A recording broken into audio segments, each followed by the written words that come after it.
ঢোলৰ গুমগুমনিত কপিল ঐতিহাসিক ৰংঘৰৰ বাকৰি।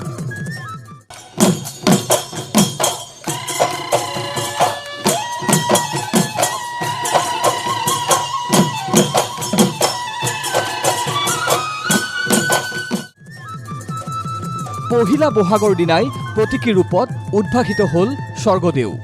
হাতীৰ পিঠিত উঠি শিৱসাগৰৰ তলাতল ঘৰৰ বাকৰিৰ পৰা ৰংঘৰলৈ স্বৰ্গদেউ।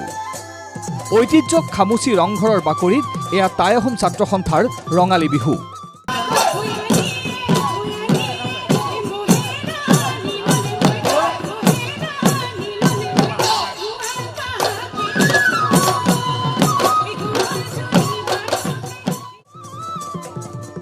বিহুৰ বাকৰিলৈ ওলাই আহিছে অজস্ৰজন। কাৰণ ৰংঘৰৰ বাকৰিৰ মুকলি বিহুৰ আছে সুকীয়া ঐতিহ্য আৰু গৰিমা। আৰু তাৰেই সাক্ষী হ'বলৈ ওলাই আহিছে এওঁলোক। প্ৰতি বছৰে ১ বহাগত এই ঐতিহাসিক স্থানত সৃষ্টি হয় উখল মাখল পৰিৱেশ।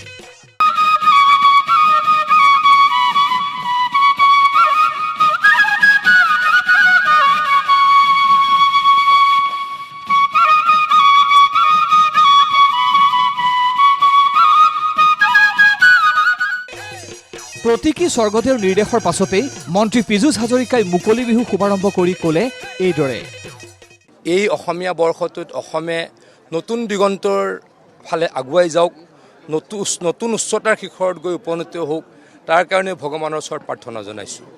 অসমখনক শক্তিশালী কৰিবলৈ আমি সকলোৱে অহৰহ প্ৰচেষ্টা চলাইছোঁ আৰু সকলোৱে মিলিত শক্তিৰে আৰু কাম কৰি অসমক অজেয় শক্তিৰূপে প্ৰতিস্থাপিত কৰিবলৈ আমি নিশ্চয়কৈ কাম কৰিব লাগিব।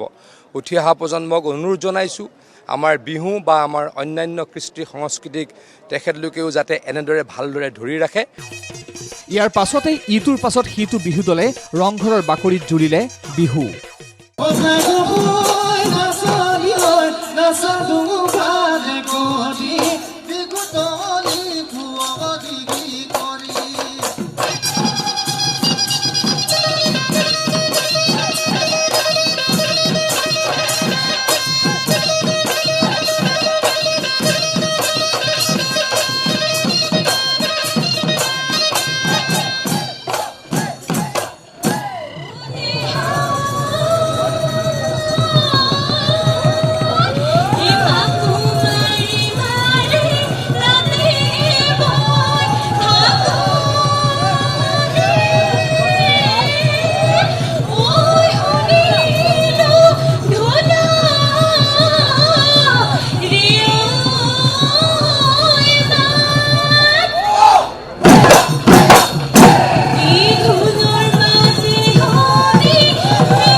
সম্প্ৰীতি আৰু সমন্বয়ৰ বাৰ্তা লৈ এইবাৰো ৰংঘৰৰ বাকৰিত এই বিহু আয়োজনৰ কথা ক'লে আটাছুৰ সভাপতি বসন্ত গগৈয়ে।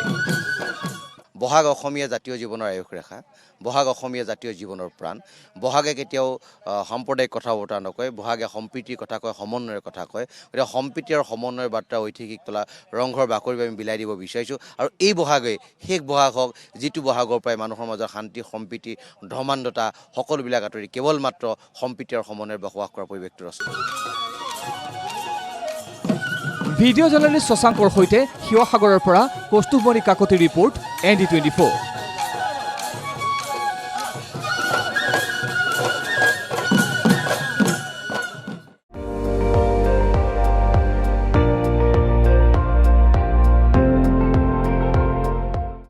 আপুনি চাই আছে ND24, সৰ্বশ্ৰেষ্ঠ নহয় সৰ্বোত্তমৰ দৌৰত।